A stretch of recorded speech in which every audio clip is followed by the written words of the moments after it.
When you think about businesses that are selling through the roof, like Aloe or Allbirds, sure, you think about a great product, a cool brand, and great marketing.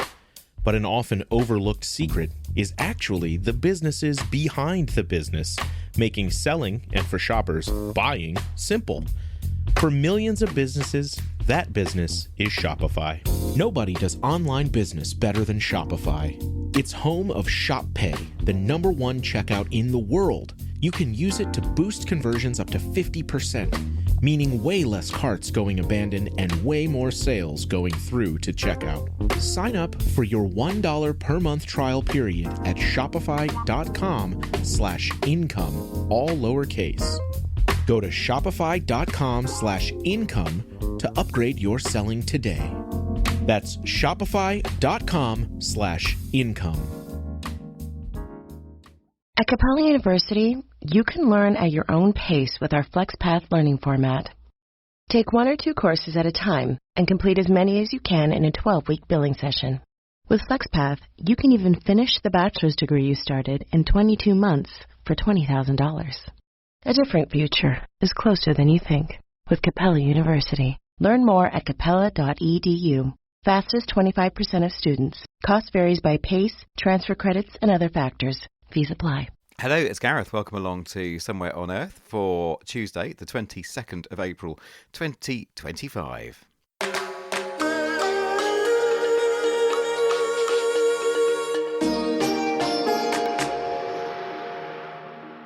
And joining me today is the excellent Anya. Hello, Anya. How are you? Okay? I'm good. I've not been doing that much tech this week. I've been doing more gardening, I think. It's that time of year. But also, I've been getting ready for another soap trip. Oh, very good. So, yes. What can you say about it? Can you preview it in any way?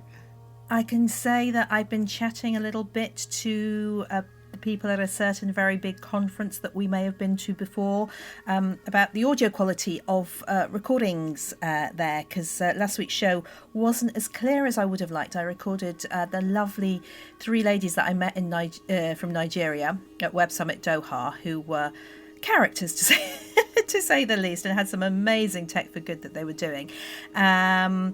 So I'm very grateful that we've had no complaints. So thank you, dear subscribers, for not complaining too much that the audio perhaps wasn't as good as we would have liked it.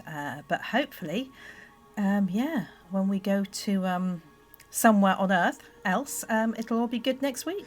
Excellent. Yes, dusting down the passports, making sure we've got the right clearances. Very exciting. All right, Anya, yes, more to be revealed. And let's crack on with today. And coming up today, the scammers behind the romance scams. Yes, we're talking about those who trick people into romantic relationships online and then steal money or people's personal IDs and data.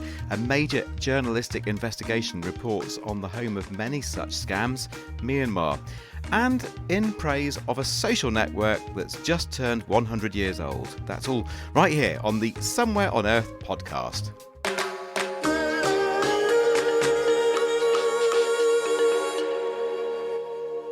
So first then, this is a story about victims and the victims of victims, about criminality on an industrial scale playing out across the big technology platforms that seem to be doing little or nothing to stop it. This is about romance scams. Basically, someone's vulnerable, they perhaps have low self-esteem, then they meet this amazing person online, romance breaks out and it's all rosy until it isn't. This amazing person actually turns out to be a fraudster, and by the time the victim realises, they've been cleaned out of a whole load of money. But here's the even worse thing.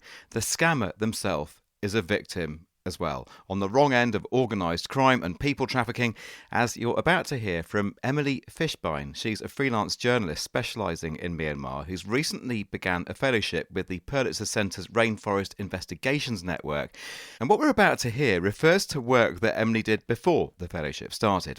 Now, the setting is Myanmar following the military coup in 2021. The rule of law has collapsed, and in the vacuum, illicit industries have emerged, especially along the eastern border with China and Thailand. Emily Fishbein and her colleagues have been investigating for a number of outlets, including Al Jazeera and MIT Technology Review. The story begins with a man called Gavesh. So Gavesh is a pseudonym. For this topic, I and my reporting partners anonymized almost all of our sources because all of them are working or have been working either as human trafficking victims or as people who were abused or exploited as workers. So Gavesh's story is in many ways similar to other stories of people I've interviewed as well as that have been reported by other journalists on the industry. He was struggling during the COVID pandemic because he lost his job in the tourism industry and was looking for work. And he found a recruitment ad on social media on Facebook, responded and thought that he would be going to work in Thailand for a good income in a very sort of nondescript sort of job. However, when he got to Thailand, he was quickly picked up in a car and driven across the border into Myanmar against his will and against his knowledge of where he was even going. And he was told that his job would be to scam people using online romance as a way to steal their money. Yeah, and it's so important to get this other perspective, isn't it? Because, there are these online romance scams and, you can't help feeling angry, and rightly angry, against the person who's subjected you. If you've been caught up in one of these things where, maybe somebody's trying to date you and then they befriend you, they take a load of money from you or whatever, and you hate the scammer. Anybody would do, it's natural. But what we're hearing here is this poor old scammer is actually part of an organised crime, people trafficking ring themselves. Two victims, really, here, or multiple Correct. Victims.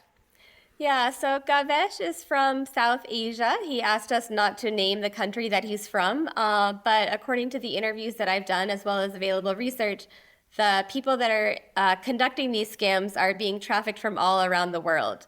Initially, many of them were trafficked, or most perhaps were trafficked from China or are from Chinese-speaking countries. But nowadays, many of the people being trafficked are English speakers and being used to scam other English speakers around the world.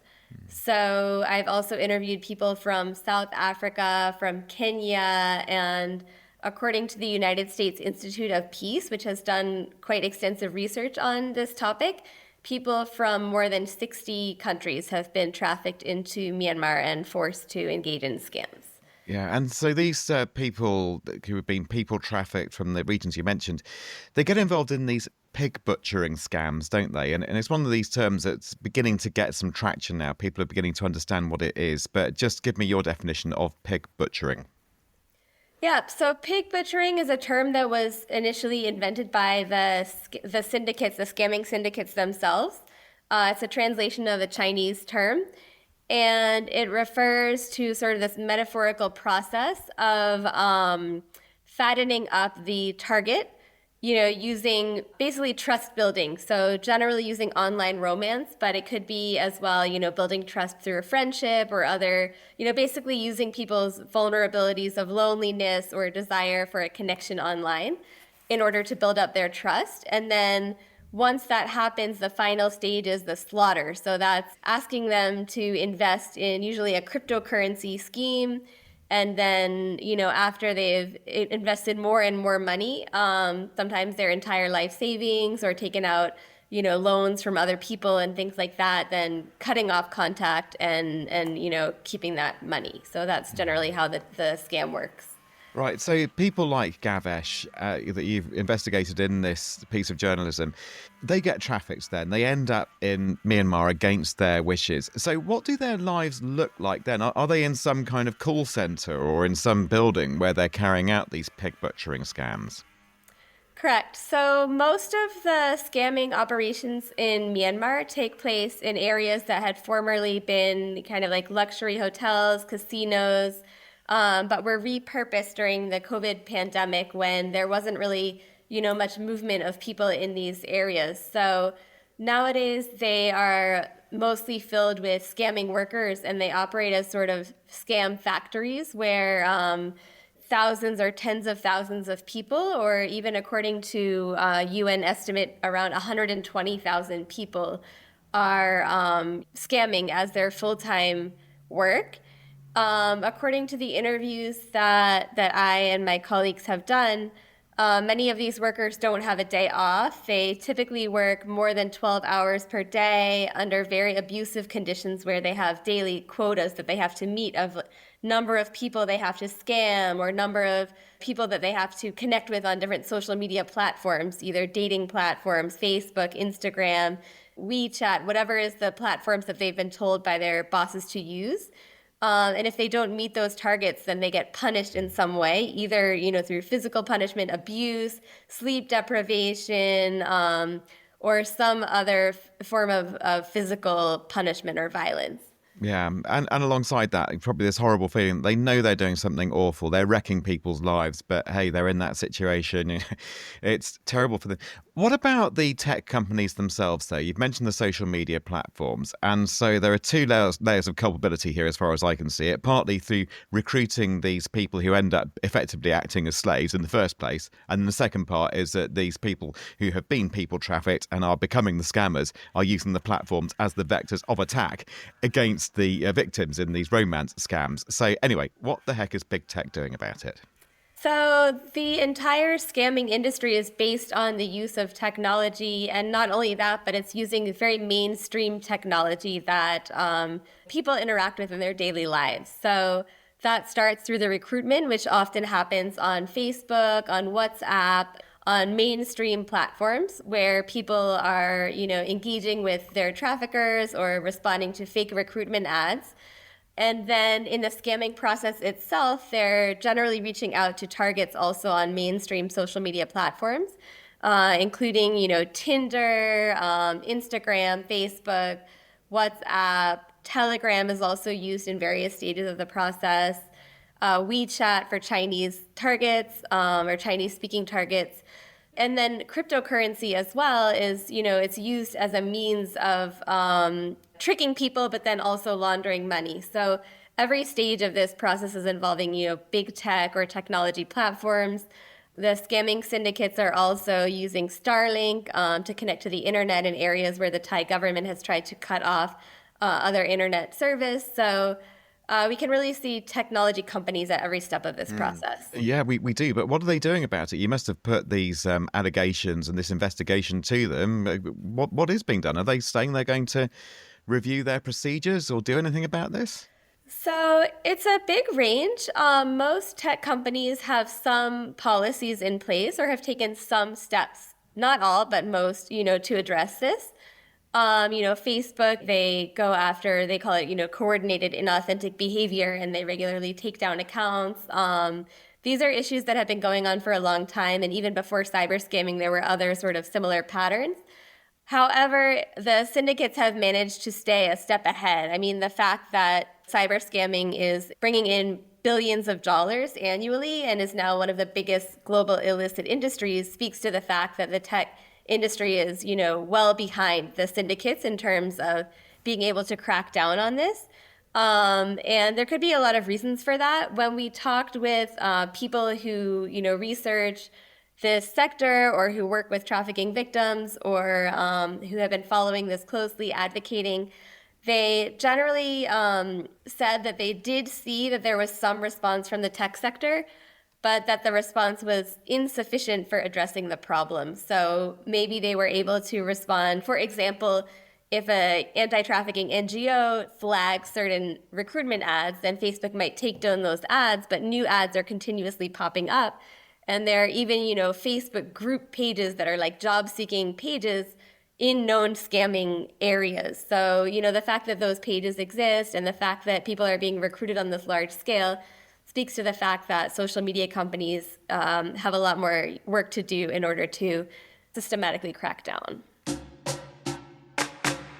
Well, that's Emily Fishbein, who is one of the journalists on that investigation, reported in 4 articles published in MIT Technology Review, supported by the Pulitzer Centre.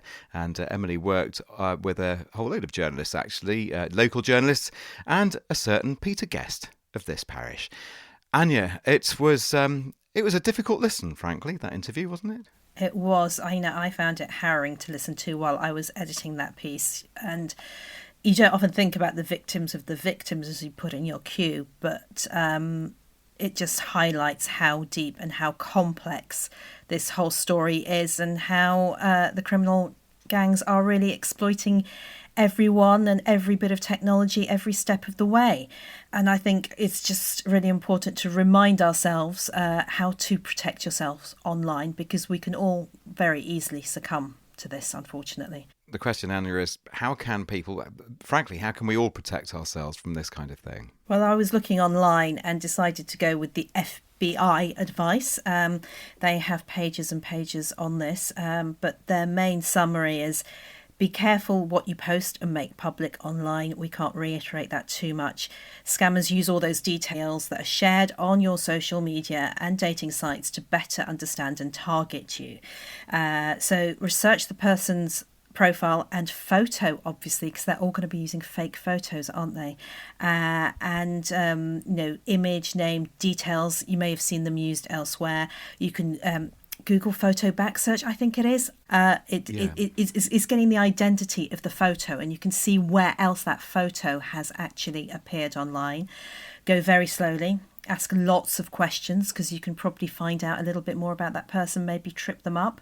And if someone is too perfect and it's all going a bit too quickly, sorry to say, it probably is. Yeah. Also, beware of people who try and isolate you from friends and family. Anyone who's doing that is alarm bells.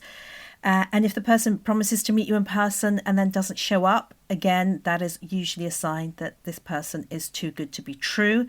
And never, ever, ever, ever, ever send money with someone you have only communicated with online or by phone. And even if you have met them in person, even if you have got a relationship with them and it's early budding days of romance, do be incredibly careful, because there are also people who will meet you and will then extort money from you, even in an apparent relationship. Yeah, very important. And I think watch out for confirmation bias as well, which can catch us out in so many areas of life. I mean, just for instance, if you're driving along and you're going the wrong way, but you're trying to tell yourself, of course I'm going the right way. And then you see that filling station on the left, you see the roundabout just ahead of you, and it all adds up, it all concurs with your mental map of where you think you are. And you say, oh yes, definitely that filling station is there, that roundabout is there, I'm definitely going the right way. It's a bit weird that big mountain is there, which I wasn't expecting, but hey, never mind. And that confirmation bias then leads us to believe that we're going the right way, when with a bit of checking and just stopping to check the sat nav, we're going the wrong way. And and I think in life, again, especially when you want something to be true, you want to know that this person is the most amazing, beautiful person you've ever met. You want this incredible job that you've just seen on a Facebook ad or something to be true, that you just tell yourself it is, perhaps a little bit too readily. So I would say watch out for confirmation bias in just about any area of life. Absolutely. Okay. Shall we have some listener comments, Anya? I think we should. We've had quite a few in, so off you go, Gareth. All right, well, let's have this one from Patricia Reichel, who writes, I laughed out loud at Gareth's cheesy feet on the train comment. I too, says Patricia, was on a hot train and someone had removed their shoes and socks and put their feet up on the seat. I did wonder how he could think it was okay to do this. I tried to focus on the scenery outside the window. So for anybody who might have missed me waffling on, I was going on at some point in recent weeks about the person who sat behind me and took their shoes off, and it was a bit stinky. And look, Patricia, I tried to just look out of the window as well, but there's still the smell. And those silver nanoparticles were certainly missing from those socks and shoes, weren't they? That's the technology link, just in case someone has joined us for the first time. There is a technology link. Yes, there we go. What have you got then, Anya? Well, Corinne Patterson wrote, again on Facebook, in your recent podcast that mentions blood donations from people in the UK during the mad cow epidemic, it's okay to give blood. Well, it is here in Australia. My blood is accepted by are blood banks, having lived in the UK during that epidemic so many decades ago? Well, yes, Australia lifted the CJD ban in 2022. So that was people who lived in the UK in the 1980s, couldn't donate blood in many, many countries around the world. The US and Canada also did this around the same time. Singapore only lifted the ban last year, and there are still countries, according to the WHO, who have this ban in place. So you need to check locally. The best way is obviously to do that online. There are other reasons as well you might not be able to donate. My husband is a plasma donor presently. So he used to be a blood donor, but now he's a plasma donor because we have a centre very close to us. There are only 3 in the UK where you can donate plasma. And the restrictions here have changed on that very recently too. You can't have caffeine, alcohol, greasy or fatty food for a few days beforehand, for instance. So please do check online. The UK listeners can actually do an online quiz to see if they can donate. blood.co.uk/plasma/how to donate plasma. There's also one for blood donation. Please do check locally and hopefully you can donate blood. Very sound advice. Thank you, Anya. And thank you for those comments as well, Corinne and Patricia.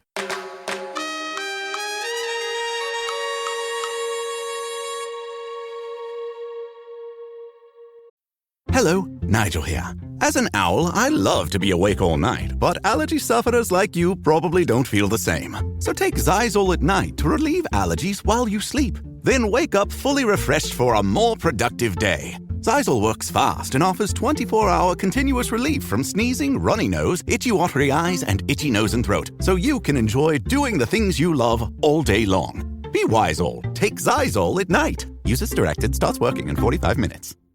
Acura's all-new ADX, a compact SUV that isn't just built for one thing, it's precision-crafted for everything. To escape the grind with available all-wheel drive. To go with your flow with available Google built-in. Hey Google, turn it up. Okay, turning up the volume. And crafted to be heard with an available Bang & Olufsen premium sound system. The all-new Acura ADX, crafted to match your energy. Acura, precision-crafted performance. Take your vibes and go. Google is a trademark of Google LLC. When was social media invented? There's a question. Was it in the late 90s, perhaps the early 2000s, maybe 6degrees.com? Remember that? Or maybe Friendster, MySpace? Oh yes, blasts from the past. But I'm going to throw it out there actually. I think social media started a century ago with the advent of amateur or ham radio. On the 18th of April 1925, radio amateurs met in Paris and founded what became the International Amateur Radio Union. And ever since, on the allocated radio channels across the frequency spectrums, this kind of thing has been going on. Echo Alpha 1, Charlie Delta Hotel. Indig Delta Hotel. Echo Alpha 1, Charlie Delta Hotel. Echo Alpha 1, Charlie Delta Hotel 59. Okay, 59 for you, 73. 73 QRZ. Echo Alpha 1, Charlie Lima. Echo Alpha 1, Charlie Lima 59. Okay, my friend, Yankee Lima 100 India Alpha Romeo Union. This is Echo Alpha 1, Charlie Lima. 59 more 20 degrees, thank you very much, 73, good luck, bye-bye. 73, good luck, pure Z. And as Echo Alpha? Echo Alpha 1, Papa Canada, Germany. Echo Alpha 1, Papa Charlie, Germany, you're 59. Okay, well, I know it just sounds like a load of numbers and call signs, basically, because it is just a load of numbers and call signs. But to we radio amateurs, and yes, I am one myself, it all makes a bit of sense. Yes, welcome to our hobby. And the gist is that we use radio equipment to connect with other amateur operators around the world. And we do a little bit more than just shout numbers at each other. We can be pretty chatty as well. It's a friendly hobby. And I'd say it's a useful hobby. Radio hams also get to help out in relief efforts, for instance, after natural disasters. We communicate with the International Space Station and play around with satellites. The hobby might be a century old, but we're most excited about the next century, the forthcoming century, because this is also an innovative, ever-changing, increasingly digital space too. But don't take my word for it, I'm just a newbie. Broadcaster Jim Lee has been at it since 1971. Now, if you listen to BBC Radio 4 and 4 Extra in the UK, then you'll recognise Jim as one of the newsreaders and continuity announcers. And if you're on the bands, as we say in amateur radio, you'll recognise Jim as Golf 4 Alpha Echo Hotel. First question then to Jim, what does the hobby involve? Well, we get to install and maintain radio equipment in our homes, in our attics, in our garden sheds, and we've been given a load of different frequencies where we can play, we can talk to each other, we can experiment, and at the moment in Great Britain, anyway, it's free of charge. It doesn't cost you to have a license, although you have to qualify. You have to have to do an examination of some kind. But it's nothing to do with DJing on the radio. You're not allowed to broadcast. You're just allowed to carry out experiments, talk to your mates up the road or across the other side of the world. It's a fascinating hobby that I've had since I was 14, and I got my license when I was 17. Early adopter. And a lot of people have heard of CB radio, for instance, but it isn't CB radio either, is it? It's kind of related but different. Yeah, the neighbours will sometimes say to me, "Oh, I see you got your CB aerial up," and I kind of grit my teeth a little bit. No, see, very different. I mean, CB started in America, and it was truckers had got these little radios on usually around 27 megahertz. Amateur radio is completely different, really, because anybody could buy a CB rig and broadcast. It came to the UK really in the early 80s legally, and I think you may have had to pay a few quid for a license, but you didn't have to qualify in any other way. But the basic difference is that to have an amateur radio license, you have to be technically qualified. But this might be, Jim, painting a picture of just, a load of likeable, slightly nerdy people in sheds on shortwave radios, which it kind of is, that is definitely part of it, and nobody would run away from that. It is. Yes, it is. There's a bit of a nerd in all of us, I have to admit, yeah. But for listeners who are thinking, well, that isn't me, I'm not excited by that aspect. I mean, they should be, because I think there is something magic about, putting out a shout on shortwave and then having a reply from somebody on another continent and knowing that you're doing that from some equipment that you've set up yourself in a part of your house or out in the shed or what have you. But amateur radio has some real world applications beyond the hobbyist aspect, doesn't it? And I'm thinking, Jim, about things like disaster relief, for instance, where other communications methods, maybe the internet is down, the mobile networks are down. Can you talk a little bit about that? Well, yes, we're relying more and more on the internet for our communications. Broadcasters are shutting down transmitters all over the place in the hope that one day we'll all just listen online. But, the electricity supply goes off or a government decides, to shut down the internet. That's it. Whereas we, with our little box of tricks that we may have built ourselves, we may have bought commercially, and a battery and a bit of wire, we can communicate and help out, as you say, in disaster operations. In fact, I've recently rejoined an organisation called Rainet, which has been set up it started back in the 50s when there were floods on the east coast of the UK, where radiometers got together and provided the authorities with communications because everywhere had been overwhelmed by the sea when the sea crashed into Lincolnshire and along that east coast. And it's still going on now. At the moment, fortunately, in this country, we don't have too many disasters. I mean, the biggest one where Rainet, the Radio Amateurs Emergency Network, came into being was for the Lockerbie disaster in the 80s, and there was a huge operation, and radio amateurs were heavily involved in the Lockerbie recovery and what have you. We've reported on it before, haven't we, Gareth? Yeah. So I've just been looking back through our archives.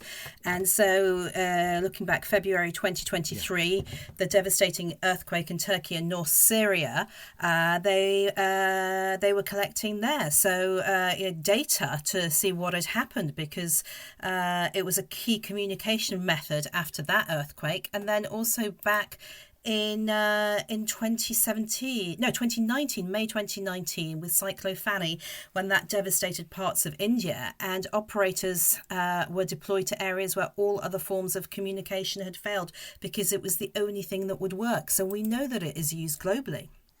Well, it's recently been going on in the Los Angeles fires. Radio amateurs were involved in there. The hurricanes, Katrina, and more recent ones. The Haitian earthquake some years ago. Radio amateurs have been involved in loads and loads of disaster operations. And just finally for this bit, Jim, so far so analogue, which is all part of it. I mean, it's great. I love the analogue aspect of amateur radio, but it isn't an analogue only medium, is it? No, I mean, you used the word magic earlier on, and that's what I always say. It's radio is magic, that you can little box of tricks with a few components in it, and you can stick a bit of wire on it, and you can be heard the other end of the road, or across town, or the other side of the world. It is magic, but it is moving on. It is following the changes in technology, the advances in technology, and a lot of radio now is digital. I mean, you may have a DAB radio, that's digital. It's a little processor inside your radio. So if you have two or three of these tuned to the same station, you'll find that they're actually receiving the delayed bits, because the processor's doing all the work. So you may be hearing things a few seconds later on different radios. But in terms of communications now, there's been a huge amount of work done in digital forms of transmission. And if you get a bit mic shy, like I do sometimes, even though I'm a broadcaster, sometimes I just don't want to pick up a microphone. I can send messages or communicate with people digitally using my computer attached to my radios. And this has taken off, actually. This is hugely, it's more or less taken over from voice now. You can go on an amateur radio band, a range of frequencies, and you can even see on a waterfall where the stations are. And sometimes it's empty apart from the one frequency where all the digital activity is taking place, because people don't have to do very much. I mean, I sometimes set up my digital thing and I'm calling a station a long way away that I want to contact, and it's taking a while, and I get distracted and I go off into the kitchen and make a cup of tea, and I come back and I did make contact about 10 minutes ago, but I didn't know, because the computer has done all the work. But people do find this fascinating. And I think people say, well, why don't you just talk to them on your digital phone? Well, your digital phone is a piece of radio equipment. Jim. There's WhatsApp. Your Wi-Fi is radio. I mean, none of this would happen if Marconi and his mates hadn't, developed the idea of radio. It's all radio. Oh yes, it is. It's all radio. At the end of the day, Anya, it's all radio. That's all you need to know. It is. It is why we are here, Gareth. It is why we love doing this. Podcasting is all radio, but just online. I mean, that's what it is, isn't it? It's just people talking and storytelling, and we doing that forever and ever and ever as humanity, as our culture, haven't we? And just a quick thing, if you don't want to join Gareth's new amateur radio community, you can join us elsewhere on social media. So why not give us a try on YouTube, for instance? Look up Somewhere on Earth podcast and you should find our channel. Tell us what you think of the new thumbnails. I've spent this weekend redesigning them with some teenagers who know what they're doing. I've spent far too much time on them, so any feedback would be appreciated, and do make some comments. That really disrupts the algorithm there. But there are other ways to get in touch with us too. So obviously, hello@somewhereonearth.co. That's hello@somewhereonearth.co. And you can also WhatsApp us on +44 7486 329 484. I think that's it. Gareth, on our socials, or anything else you want to add? Well, Evergreen Podcasts, they do marvellous stuff, and we've partnered with them because we do marvellous stuff. So come and listen to more Evergreen Podcast content from evergreenpodcasts.com. So there you go, folks, and stay tuned for a bit of travel coming up at some point, in fact, very soon, on this very podcast channel. And doing everything today, pretty much, has been our editor, Anieli Thurovic. And we can also say a big hello to production manager Liz Toohey. And I'm Gareth Mitchell, signing off for another edition of Somewhere on Earth. See you next time. Bye-bye.